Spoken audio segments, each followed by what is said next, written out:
Yeah, let's talk about the products, man. Like, what are you excited about? I'm most excited, and not just from a work perspective, but from a personal perspective. We just announced it's a PDP F-Series. It's a big name. It's a mouthful. It's the PDP F-Series Pro X PMM, and that means that it's a 3.5-inch slide F-Series. Okay. Built on a 4-inch frame, and then we take up, there's a little bit of empty space on the end there. We fill that in with a micro comp from Parker Mountain Machine. We also put a dynamic performance trigger on it, which is new for the F-Series. The F-Series hasn't always been able to use the dynamic performance trigger that the regular PDPs could, because there's some internal differences there. Okay. So we've got the dynamic performance trigger in the F-Series now. It's got a mag well, comes with 3 mags. MSRP, I think, is $999, same as the other PMM gun. But the cool thing about this one is that it's the most compact PDP we've ever made.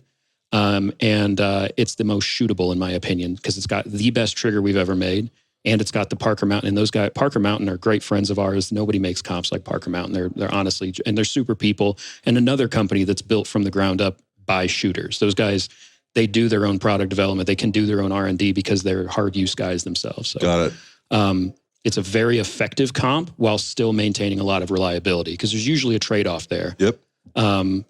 And it's just been, I hadn't shot it until today. Like, I've seen drawings and stuff. And it's usually how this works. Like, when a SHOT Show comes around, it finally makes its appearance. Yeah. Yeah. And so I hadn't even seen it in my hands until today. So the picture that I posted on Instagram for it today, we took about maybe 5 minutes before you rolled up. I just grabbed a guy and was like, hey man, hold this gun. And I took a picture over his shoulder, posted on Instagram, and I don't even know how it's performing right now, because there's no signal out here. But I'm excited to make that my new carry gun. Capacity is great, size is great, and then it's just extremely shootable. So, because like you can't beat physics, right? Everybody's like, well, we want this micro compact, we want this super small gun, which is fine. Those absolutely have a time and a place and a purpose of use and all that. But to have a gun that is small but still something that you could say, I'm going to go shoot this all day at the range. I think this is the best balance that I personally have felt as a shooter in ever so far. Yeah, I think there's a few things going on like right now. There's so many. First off, there's way more gun owners than there were last year and the year before that and the year before that. And people are trying to make the decisions about what they're going to carry versus what they're going to play with. Yeah. If they're going out to maybe, and what they're maybe competing with. Obviously, those are different things. For a long time, I saw people like trying to stick whatever they were shooting, at the range and playing with and competing with in their pants. And I get it. You want to train with and shoot what you're going to carry. That makes sense. But what we've seen is this filling in the gap between the micro guns when you start to think about what those are, and that's actually what I carry. And so going back to comps and trying to figure out the right gun, what shoots really well, and there are trade-offs. As you start getting smaller, and it seems to me there are companies like Walther that are trying to close that gap a little bit by a little bit, and still make it so somebody doesn't have to have 5 different guns to do 5 different things with. So I appreciate that, and that's what's cool about SHOT Shows. You get to come and see kind of where people are taking their stuff. But let's go back in time a little bit and talk about Walther, the company, because it's got a rich history. It's got one of the coolest histories. Yeah, let's talk about it. Tell us what you know. We're going to skip over some of the history, but every company's got one of those. So it actually started as a rifle company. Walther they originally made rifles back in the day. And then one of the, Carl Walther, I believe his son, came forward and was like, I've got this great idea for a pistol. So came to him with some pistol ideas, and, it just kind of morphed into a handgun company now. Yeah.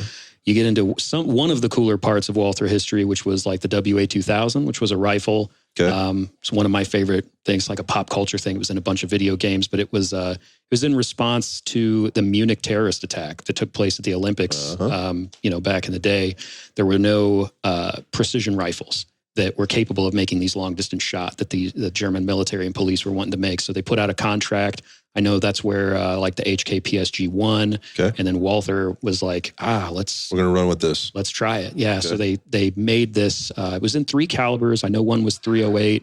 Can't remember the other 2 calibers off the top of my head, but there's only between 13 and 15 in the United States that ever got imported. Wow. And, okay. That's cool. Yeah. I think the last one I saw, I want to say sold for like I don't know, $200,000 or $250,000 or something. But I got nerds. to hold one time. Gun and it was nerds really will cool. do that, Yeah, it was gun super nerds with cool. money will do stuff like that. Yeah. Yep. But then, we started getting into the P99, which was a really cool part of Walther's history. That was kind of our first polymer striker-fired pistol. That evolved into the PPQ. PPQ evolved into the PDP, which is where we're at now. Mm-hmm.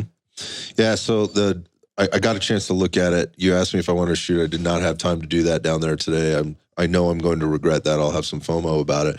But just with your experience down there, just with the end users that are out here to kind of see things, and certainly there's other people out there that are buyers and stuff like that. What kind of feedback are you getting on it?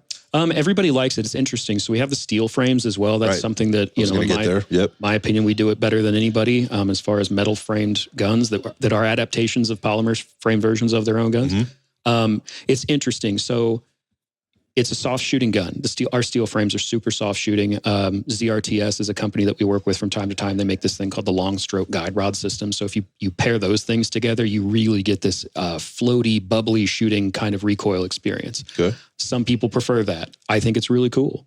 I'm more of a sharp, quick return person. So I like the polymer frame stuff. So I've been down shooting the, our new PMM Pro X model.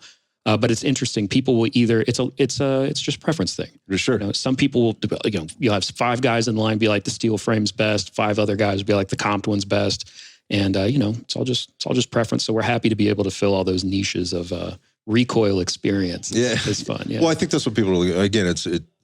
Finding niches is something that Walther has always done. You just gave the history of that, and like what do people need, and how do we give that to them? Which is.